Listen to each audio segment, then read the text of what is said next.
Hey, sports fans, welcome back to another episode of Bucky Sports Show. I'm Bucky. We're going to talk about the Masters here real quick, round one. Right now, your leader's Justin Rose in the clubhouse at 7 under. You got Corey Connors, Scotty Scheffler, and Ludwig Aberg all tied at 3 under for second place.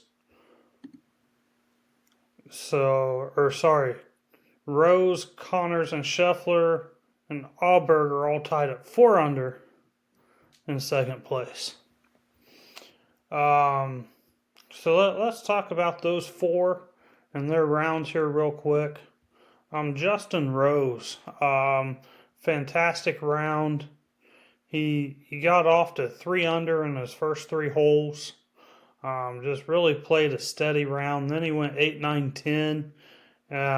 Played those in 3 under to be 6 under through 10. He got through Amen Corner with all pars. He was able to birdie 15 and 16. He got to 17. He had a par there. Really played it solid. Really his only miscue he hit into the crowd off the tee there on 17. He lost his driver right the last 2 holes. He was not able to escape 18. He had to chip out to the fairway to sideways, which led to a bogey for him on the 18th. But 7 under, just a fantastic round for Justin Rose. He is one. I don't know if he continues to play this well throughout the entire tournament. If I were going to bet on this, if I were going to live bet on this, I would not take Justin Rose to win. I just don't think he will finish that strongly out of this. Go to our list of ties. We got Corey Connors. I'll be honest, I've never heard of him, but he has had. He's finished in the top 10 at Augusta National 3 consecutive years in 20, 21, and 22. He's most likely one of those guys that probably hasn't won a whole lot in the bigger tournaments and just kind of the top 15, top 20 type of guy. Not a household name to me. But he got off. He parred the first. He birdied the second hole. The 5th hole was his lone bogey on the day. So the par 4 fifth, the par 4 fifth was his only bogey on the day. He had a nice drive. His second shot was just a little short. He left him a difficult chip shot, and it just went right down the ridge on him, and he just wasn't able to make the putt for par, which led to his only bogey. He birdied the par 5/8. Again, he got through Amen Corner with pars. He birdied the par 5 15th, and he birdied 17 and 18 to close his round out for a 68. Really, outside of that one chip, just a steady round for him. Again, I don't know how many more 4 unders he puts up there. I could actually see him going 70, 72 rounds the rest of the way and kind of finishing there in that 5 to 10 range. Scotty Scheffler. He had a Scotty Scheffler type of round. There's not a bogey on his scorecard. He parred the first, he birdied the second, birdied the fourth, birdied the 8th, birdied 16. Just got 3 aim in corner with no damage. Just a really, really solid round. I really think that he can put some 68s together the rest of the way, and I think that might be enough. If he can get to 12, I think that'll be enough. I don't know if Justin Rose will be able to get to 12. 7 under was phenomenal today. But Scotty, he's steady, and if he can get to 12, I think that's the number. The last one that's tied for second there, Ludwig Ahlberg. He had 1 bogey on his scorecard. That was the par 3 fourth. He hit his tee shot in the sand, and he just wasn't able to get it up and down. Short-sided green, not a lot to work with. Just wasn't able to make his par putt. But that was his only blemish. And when you look at a scorecard, he got through aim-in corner at 2 under par. He birdied 12 and 13, and they birdied 15 and 18 to finish off. So he played the back 9 4 under, which is fantastic. This is another one. 4 under. If he could get to 12 13, that's probably good enough to put himself in a playoff or win this thing. I believe, he was runner up last year, and last year was his first Masters, so this is his second Masters start. So, he's off to a good start. The question mark is, can he finish at that 68 range the rest of the week and keep this going? Let's talk some surprises now. Let's talk Rory McIlroy. Rory got through 14 at 4 under par. Then he ran into some issues. And I did not see this. I'm watching this on Masters.com right now.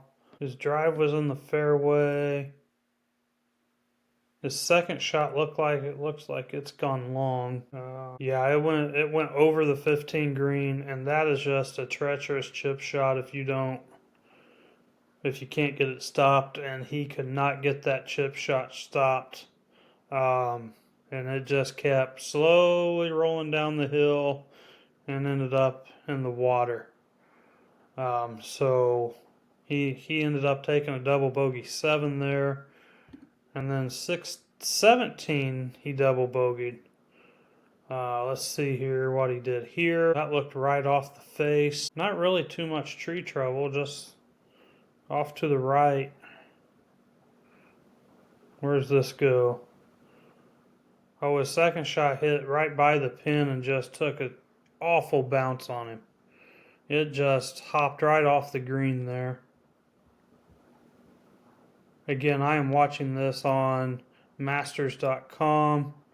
His chip shot ran down the ridge and well past the hole. And then he 3-putted from there.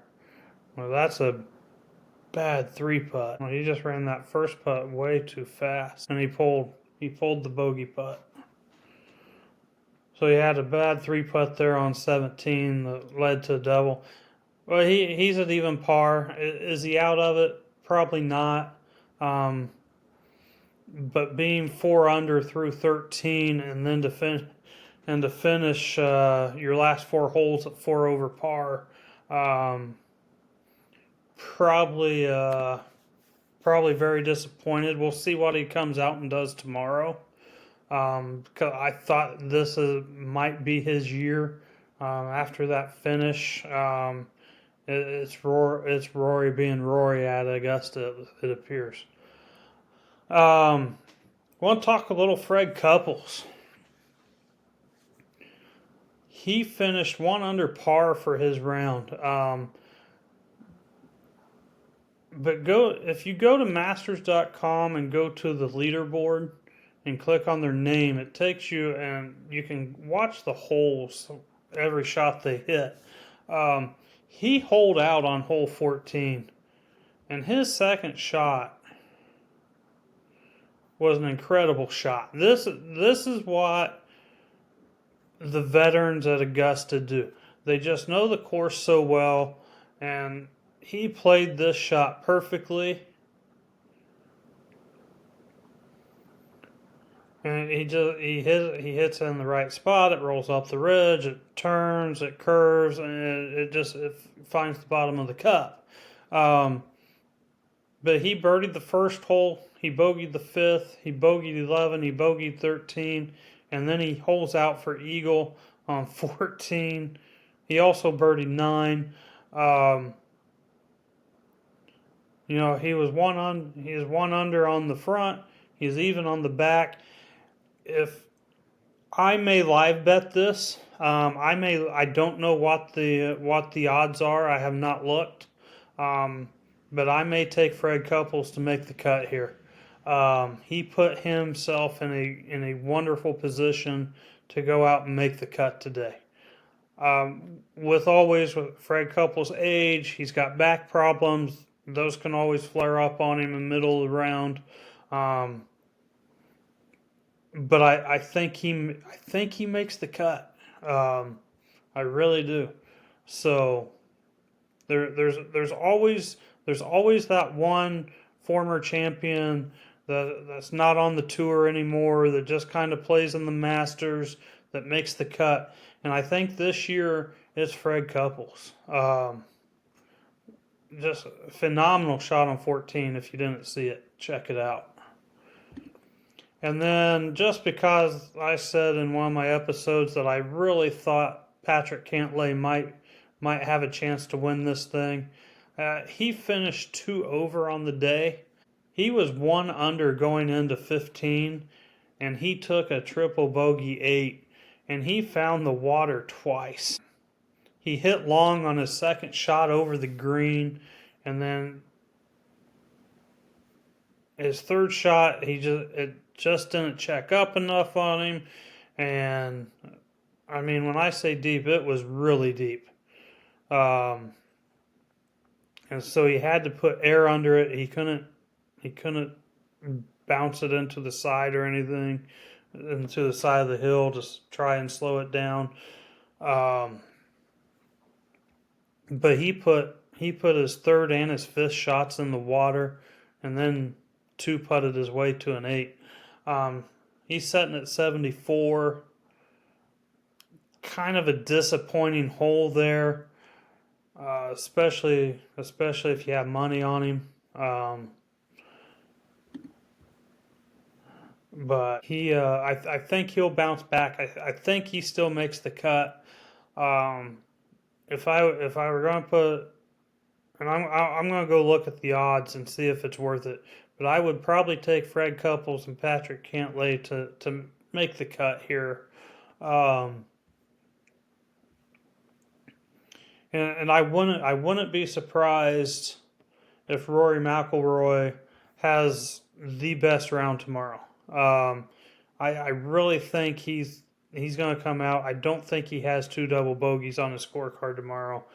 And if you're looking for someone for a low bet, I think he could have the round that Justin Rose had today and do that 6-7 under and get himself right back in the thick of things. But we'll see. With Rory, he could also find the cabins. So you just never know with him at Augusta. All right, well that's round 1 in a nutshell. If you want me to talk about someone else tomorrow, shoot me an email at buckysportsshow@gmail.com or leave a comment. And a lot of interesting stories. I just found out, my cousin Jackie informed me that Ken Griffey Jr. is a sports photographer at the Masters this year. I'm going to kind of look that up a little bit tonight, and check that out.